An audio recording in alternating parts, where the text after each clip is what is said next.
2026 আমরা জাতীয় সংসদ নির্বাচনের জন্য আমরা অপেক্ষা করতেছি 26 ফেব্রুয়ারি মাসে।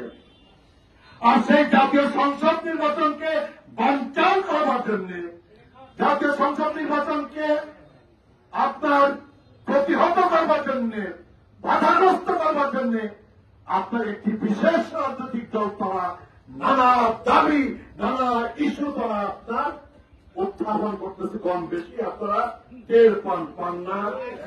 আমরা চাই জাতীয় সংসদের নির্বাচন, আমরা চাই ভোট কেন্দ্রে যাব, ভোট দিয়ে ব্যক্তিকে এবং পার্টিকে আমরা এমপি বানাবো। আর ওনারা চান যে ব্যক্তি না, পার্টিকে এমপি বানান। মেরামদা মাদারগঞ্জে কে এমপি হবে আপনি জানবেন না, আমি জানবো না। আমরা ভোট দিয়ে অভ্যস্ত বাংলাদেশে বহু বছর ধরে আমরা ব্যক্তি এবং পার্টি এবং মাকে আমরা ভোট দানে অভ্যস্ত। আমরা জানি ধানের শীষে ভোট দিলে কে আমাদের এমপি হবে, আমরা জানি, তাই না? এবং সেই কারণে এই ব্যক্তিকে এমপি বানাবার জন্য আমরা ধানের শীষকে আমরা ভোট দেই।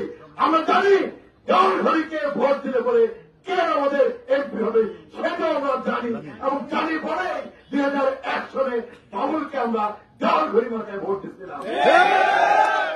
আমরা বাবুলকেও চাই, আমরা ধানের শীষও চাই, খবর ঠিক।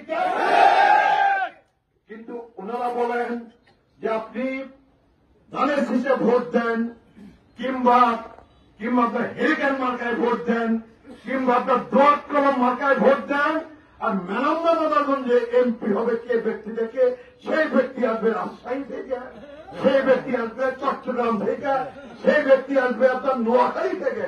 আইসা বলবে যে আমি হেরিকেন মার্কায় পাস করে, দোয়াত কলম মার্কায় পাস করে, ধানের শীষ মার্কায় পাস করে আমি মেরামদা মাদারগঞ্জের মানুষের খেদমত করার জন্য আমি এমপি হিসাবে আবির্ভূত হয়েছি।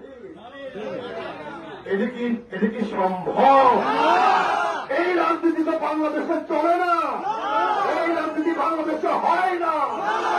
এই রাজনীতির নামে এই দল ওই 47 সালে যে দুষ্কর্ম করছে, 71 সালে যে দুষ্কর্ম করছে, আবার তারা এই 2026 নির্বাচনের আগে দুষ্কর্মের খেলায় তারা আজকে মাঠে নামছে।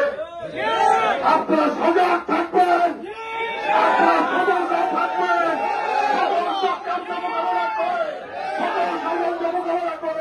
আগামী 2026 ফেব্রুয়ারির শুরুতে আমার ভোট আমি দিয়ে জাতীয় সংসদের নির্বাচনে আমরা